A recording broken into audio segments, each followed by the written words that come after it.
साल 2010 सेंटर में यूपीए की सरकार थी।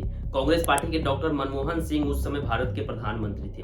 वो एक ऐसा दौर था जब देश में बहुत सारे फाइनेंशियल स्कैम सामने आ रहे थे। Satyam computer scam, commonwealth game scam, mid day meal scam, IPL scam जैसे बड़े बड़े स्कैम का खुलासा भी इसी दौरान हुआ। 2010 में कुछ मार्च का महीना रहा होगा। इसी के आसपास उस समय के भारत के CAG, controller and auditor general रहे विनोद रॉय एक रिपोर्ट प्रकाशित करते हैं जिसमें वो खुलासा करते हैं अब तक के भारतीय इतिहास के सबसे बड़े स्कैम की।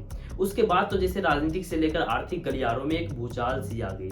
संसद से लेकर शेयर मार्केट तक हर जगह बस इसी बात की चर्चा हो रही थी। मोटे तौर पर देखा जाए तो प्रभाव सबके ऊपर पड़ा था। जैसे ही 77 पेज के सीएजी का ये रिपोर्ट संसद के सामने पेश किया गया, उस समय के विपक्ष में बैठे एनडीए गठबंधन के एमपीज ने हंगामा करना स्टार्ट कर दिया। हाल तो इतना बुरा हो गया था कि संसद की कार्यवाही को 2 दिनों तक स्थगित करना पड़ गया था, क्योंकि इतने बड़े स्कैम को ना ही भारत ने कभी देखा था और ना ही शायद कभी सुना था। ये बात है 2G स्पेक्ट्रम स्कैम की। ये बात है 1,76,000 करोड़ के स्कैम की। ये नंबर कितना बड़ा है इसे समझने के लिए आपको एक रेफरेंस देता हूँ। साल 1992 से लेकर 2G स्पेक्ट्रम स्कैम से पहले जितने भी स्कैम हुए हैं, सबको जोड़कर जितना अमाउंट होता है उतना तो अकेले 2G स्पेक्ट्रम स्कैम में ही हुआ था। यानी आज के वक्त का लगभग 3,14,000 करोड़ से भी ज्यादा का स्कैम हुआ था। यदि इसे डॉलर में कन्वर्ट किया जाए तो कुछ 37 से 38 बिलियन डॉलर के बीच आता है। आपके जानकारी के लिए बता दूं कि पूरी दुनिया में मात्र अभी 33 ऐसे लोग हैं जिनका नेटवर्थ 38 बिलियन डॉलर से ज्यादा है। अब आप इस बात का अंदाजा लगा सकते हो कि वो स्कैम कितना बड़ा होगा। फिर भी हमें हर्षद मेहता स्कैम के बारे में तो अच्छे से पता होता है, जो कि मात्र 5,000 करोड़ की थी, परंतु 1,76,000 करोड़ जितने बड़े स्कैम के बारे में हमें ज्यादा कुछ पता ही नहीं होता है। ये विडंबना नहीं तो फिर और क्या है। ऐसा नहीं है कि इसमें पूरी तरह से आपकी गलती है। ऐसे स्कैम्स क्यों ज्यादा हाईलाइट नहीं होती है, इसका कारण भी आपको इस वीडियो में आगे पता चलेगा। आखिर कौन था वो जो इतने बड़े स्कैम को इतनी सहजता से कर गया? कैसे इस स्कैम ने कांग्रेस पार्टी की नींव हिला दी? कौन कौन था इस स्कैम में शामिल? क्या पीएम मनमोहन सिंह को सच में इस स्कैम के बारे में पता नहीं था, या फिर वो अपने गलतियों पर सिर्फ पर्दा डाल रहे थे? आखिर किस किस कंपनी का नाम आया था इसमें, और कपिल सिब्बल का जीरो लॉस थ्योरी क्या था? इन सब सवालों का जवाब जानेंगे आज के इस वीडियो में। 2G स्पेक्ट्रम की नीलामी में दरअसल गड़बड़ियां पाई गई थी और ये कहा गया था कि देश को इससे 1,76,000 करोड़ रुपए का नुकसान हुआ है।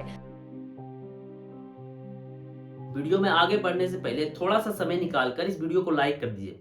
यदि चैनल पर नए हैं तो चैनल को सब्सक्राइब भी कर दीजिए। ये आपके लिए तो फ्री होता है, परंतु आपके इस छोटे से काम के कारण इस वीडियो का रीच बढ़ेगा, जिससे और ज्यादा से ज्यादा लोग इस वीडियो को देख पाएंगे, ताकि मैं और अच्छा से अच्छा कंटेंट ला सकूं। इस स्कैम को समझने से पहले हमें ये देखना जरूरी है कि आखिर ये स्पेक्ट्रम होता क्या है। तो बेसिकली ये रेडियो वेव का एक रेंज होता है जिसे हम कम्युनिकेशन पर्पज से यूज करते हैं। हम जो भी फोन पर बात करते हैं, इंटरनेट यूज करते हैं, टीवी चैनल्स देखते हैं या वाईफाई यूज करते हैं, वो सभी एक स्पेसिफिक स्पेक्ट्रम बैंड में होता है। क्योंकि स्पेक्ट्रम एक मानव निर्मित संसाधन नहीं है, प्राकृतिक संसाधन है, इसीलिए ये किसी पर्टिकुलर कंपनी का नहीं बल्कि पूरे देश का धरोहर है। भारत सरकार स्पेक्ट्रम को समय समय पर ऑक्शन करते रहती है, जिससे भारत सरकार को पैसे मिल जाते हैं और उस कंपनी को किसी पर्टिकुलर स्पेक्ट्रम बैंड को यूज करने का एक अधिकार मिल जाता है, जिससे वो अपने बिजनेस को ग्रो कर पाती है। 2G स्पेक्ट्रम स्कैम को और अच्छे से समझने के लिए हमें इतिहास में थोड़ा पीछे जाना पड़ेगा। तो कहानी की शुरुआत होती है साल 1991 से, जब देश एक नाजुक स्थिति से गुजर रहा था और सेंट्रल गवर्नमेंट के द्वारा देश में लिबरलाइजेशन, प्राइवेटाइजेशन और ग्लोबलाइजेशन जैसी पॉलिसी इंप्लीमेंट की गई ताकि देश में बिजनेस को बढ़ाया जा सके। उसी दौरान नेशनल टेलीकॉम पॉलिसी 1994 इंट्रोड्यूस किया गया, जिसके तहत प्राइवेट कंपनीज को भी स्पेक्ट्रम बैंड का लाइसेंस दिया गया। डिपार्टमेंट ऑफ टेलीकम्युनिकेशन ने पूरे इंडियन टेरिटरी को अलग अलग टेलीकॉम सर्कल में बांटना स्टार्ट कर दिया। अभी पूरे देश में 22 अलग अलग टेलीकॉम सर्कल एरिया है। सबसे पहले साल 1994 में चारों मेट्रो शहर में सेल्यूलर मोबाइल टेलीकॉम सर्विस के 2 लाइसेंस प्राइवेट ऑपरेटर्स को दिया गया।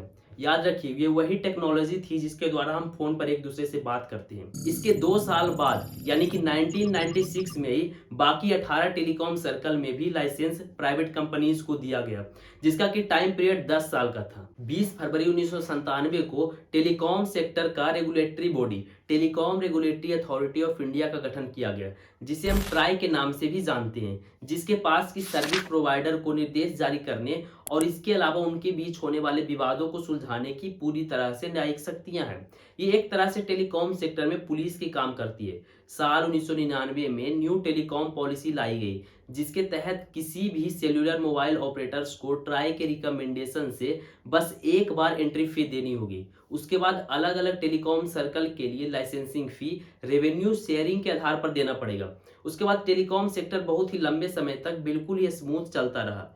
13 अप्रैल 2007 को डिपार्टमेंट ऑफ टेलीकम्युनिकेशन ने हर एक सर्विस एरिया में सर्विस प्रोवाइडर की संख्या को सीमित करने के मुद्दे पर ट्राई से रिकमेंडेशन मांगा और पहले से जो 159 लाइसेंस अलग अलग कंपनीज को दिया गया था, उन एक्सेस प्रोवाइडर के टर्म्स एंड कंडीशन को रिव्यू करने के लिए कहा गया। उस समय टेलीकॉम मिनिस्टर दयानिधि मारन थे। 28 अगस्त 2007 को ट्राई अपना रिकमेंडेशन डिपार्टमेंट ऑफ टेलीकम्युनिकेशन को प्रोवाइड कर देता है। इसी बीच एक ऐसी घटना घटती है जो थोड़ा अननेचुरल सा लगता है।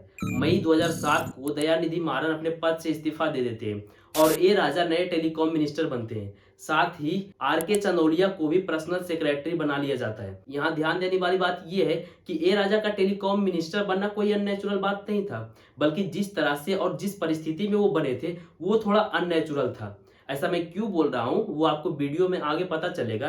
यहीं से पूरे 2G स्पेक्ट्रम स्कैम की असली कहानी शुरू होती है। अगस्त 2007 में ट्राई के रिकमेंडेशन का समरी कुछ इस प्रकार है, आप पॉज करके इसे देख सकते हो। ये मैं पूरा CBI के चार्ज शीट से लिया हूं, तो आप वहां पर भी पेज नंबर 22 से वेरीफाई कर सकते हो।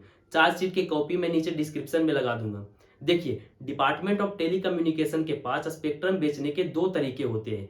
एक तो ऑक्शन के द्वारा बेचा जा सकता है, जिसमें होता ये है कि जो सबसे ज्यादा पैसे देंगे उसको स्पेक्ट्रम मिल जाएगा, और दूसरा फर्स्ट कम फर्स्ट सर्व के बेसिस पर ही स्पेक्ट्रम को बेचा जा सकता है। इसमें डिपार्टमेंट ऑफ टेलीकम्युनिकेशन पहले से ही स्पेक्ट्रम प्राइस तय कर देता है। उसके बाद जो कंपनी सबसे पहले कंडीशंस को फॉलो करके अप्लाई करती है, स्पेक्ट्रम उसी को मिल जाता है। ट्राई के रिकमेंडेशन के बाद सभी कंपनियों को अपना आवेदन फर्स्ट कम फर्स्ट सर्व के बेसिस पर जमा करने के लिए कहा गया था, जिसकी अंतिम तिथि 1 अक्टूबर 2007 थी। और इसमें कोई गलत बात नहीं थी, इससे पहले भी फर्स्ट कम फर्स्ट सर्व के बेसिस पर लाइसेंस दिया गया था। पर यहाँ पर ध्यान देने वाली बात यह भी है कि ए राजा ने कुछ कंपनियों को फायदा पहुंचाने के लिए स्पेक्ट्रम लाइसेंस को 2001 के प्राइस पर ही इशू कर दिया, जबकि इस समय कस्टमर की संख्या भी बहुत ही ज्यादा बढ़ चुकी थी और कोई ऐसा खास रीजन भी नहीं था। फिर भी स्पेक्ट्रम लाइसेंस को कौड़ियों के भाव पर दिया गया। अब कैसे राजा ने इससे कुछ कंपनियों को फायदा पहुंचाया, ये भी आपको इस वीडियो में आगे पता चलेगा, जिसके कारण देश को 1,76,000 करोड़ का नुकसान हो गया। पर यहाँ पर एक और सवाल आता है कि राजा ने ऐसा क्यों किया है, क्योंकि कोई भी यदि किसी कंपनी को फायदा पहुंचाने की कोशिश कर रहा है तो फ्री में तो करेगा नहीं। राजा को ऐसा करने के लिए कथित रूप से 3,000 करोड़ रुपए मिले थे। CBI के अनुसार M.K. कनिमोझी ने भी राजा के साथ मिलकर स्वान टेलीकॉम के प्रमोटर से 200 करोड़ रुपए रिश्वत के रूप में ली थी, जो कि कलाइगना टीवी के अकाउंट में ट्रांसफर किया गया था। बता दूं कि कलाइगना टीवी कनिमोझी के परिवार का ही अपना चैनल है, जिसमें 20% स्टेक कनिमोझी का और 60% स्टेक उसकी मां M.K. दयालु का भी था। ये राज्यसभा के सदस्य होने के साथ साथ तमिलनाडु के पूर्व मुख्यमंत्री M. करुणानिधि की बेटी भी थी, जो दयानिधि मारन की फूफी लगती थी। वही दयानिधि मारन जो मई 2007 को टेलीकॉम मिनिस्टर के पद से इस्तीफा दे देते हैं और ए राजा नया टेलीकॉम मिनिस्टर बनाया जाता है। क्या अब आपको कोई कनेक्शन दिख रहा है इनके बीच? डिपार्टमेंट ऑफ टेलीकम्युनिकेशन ने ट्राई से रिकमेंडेशन मांगने के कुछ दिन बाद ही दयानिधि मारन अपने पद से इस्तीफा दे देते हैं और ए राजा नया टेलीकॉम मिनिस्टर बनते हैं। उसके बाद ए राजा की सिफारिश से स्वान टेलीकॉम के प्रोमोटर्स के द्वारा कनिमोझी को अप्रत्यक्ष रूप से 200 करोड़ रुपए दिया जाता है। जाहिर सी बात है कि ये सब कोइंसिडेंस तो नहीं हो सकता।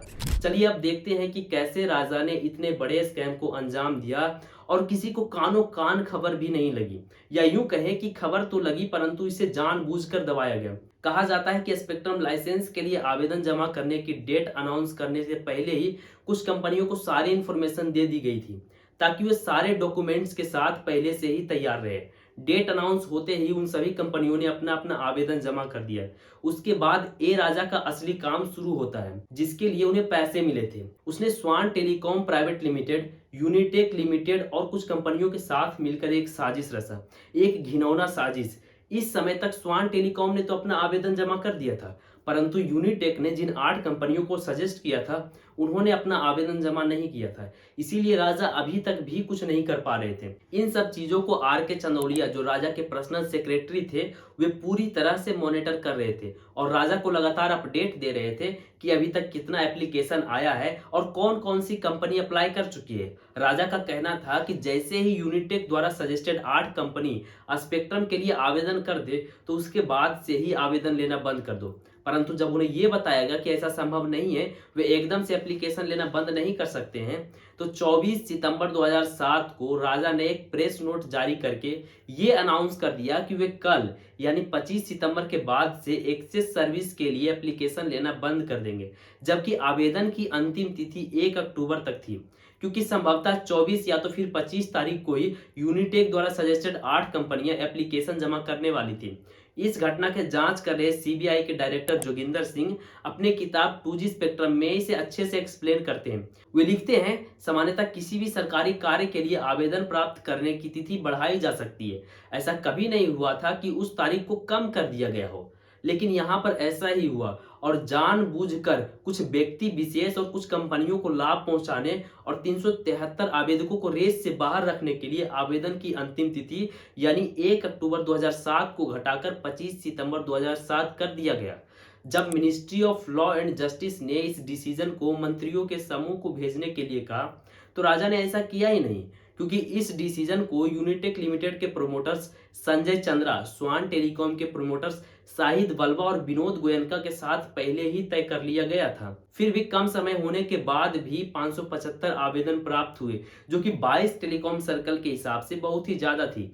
अक्टूबर 2007 के शुरुआत में ही डिपार्टमेंट ऑफ टेलीकम्युनिकेशन ने ministry of law and justice से इतने सारे आवेदन को संभालने के लिए जुडिशियल अधिकार दिलाने की मांग की, ताकि वे जो भी डिसीजन ले उसे कोई भी बदल ना सके, उन्हें स्कैम करने में और भी आसानी हो। परंतु कानून मंत्रालय ने कहा कि इसके लिए भारत के अटॉर्नी जनरल की कानूनी राय ली जानी चाहिए, जिस पर डिपार्टमेंट ऑफ टेलीकम्युनिकेशन ने कहा कि ये आउट ऑफ कॉन्टेक्स्ट है। इसके बाद राजा ने अपने कट ऑफ डेट को सही ठहराने के लिए 2 नवंबर 2007 को प्रधानमंत्री को एक पत्र लिखा। इस पत्र का जवाब देते हुए राजा को एंट्री फी में संशोधन और ऑक्शन के लिए ट्रांसपेरेंसी अपनाने पर विचार करने के लिए कहा गया था। साथ ही ट्राई ने भी रिकमेंड किया था कि स्पेक्ट्रम प्राइस को मार्केट वैल्यू के आधार पर ही रखा जाना चाहिए। डिपार्टमेंट ऑफ टेलीकम्युनिकेशन के फाइनेंस मेंबर मंजू माधवन ने भी यही रिकमेंड किया था, लेकिन राजा ने किसी की भी बात नहीं सुनी। पूर्व सीबीआई डायरेक्टर जोगिंदर सिंह अपने किताब 2G स्पेक्ट्रम में घटना का जिक्र करते हुए बताते हैं कि 13 दिसंबर 2007 को फिक्की द्वारा आयोजित इंडिया टेलीकॉम समिट में प्रधानमंत्री ने कहा था कि स्पेक्ट्रम एलोकेशन के मामले पर सरकार को फाइनेंशियल लॉस नहीं होना चाहिए, क्योंकि पूरी दुनिया में इससे पर्याप्त धन की प्राप्ति हुई है। उसी समिट में प्रधानमंत्री के बाद बोलते हुए राजा ने प्रधानमंत्री के सुझावों को दरकिनार किया और कहा कि जहां तक 2G स्पेक्ट्रम का सवाल है तो कानूनी मजबूरियों के कारण ऑक्शन प्रोसेस को अपनाना संभव नहीं है। खैर, आज के लिए बस इतना ही। इससे बड़ा वीडियो मैं नहीं बना सकता हूँ, क्योंकि एक तो मेरा फोन मात्र 64 GB रैम का है और दूसरा एडिटिंग भी इसी से करनी होती है, तो मैं चाहकर भी इससे ज़्यादा बड़ा वीडियो नहीं बना सकता हूँ। बाकी ये वीडियो अभी खत्म नहीं हुई है, अभी और भी ऐसी बहुत सारी चीज़ें हैं जो कि आपको इस वीडियो के सेकेंड पार्ट में देखने के लिए मिलेगा, जिसमें कुछ चीज़ें तो ऐसी भी है जिसे देखने के बाद आपको लगेगा कि यार ऐसा भी होता है। इसीलिए एक बार फिर से आपको याद दिला देता हूँ कि चैनल को सब्सक्राइब कर लीजिए और बेल नोटिफिकेशन को भी ऑन कर दीजिए, ताकि 2-3 दिन के बाद जब भी इस वीडियो का सेकेंड पार्ट आए तो आप उसे देख सको। खैर, मिलते हैं जल्द इस वीडियो के सेकेंड पार्ट के साथ। तब तक के लिए राधे राधे।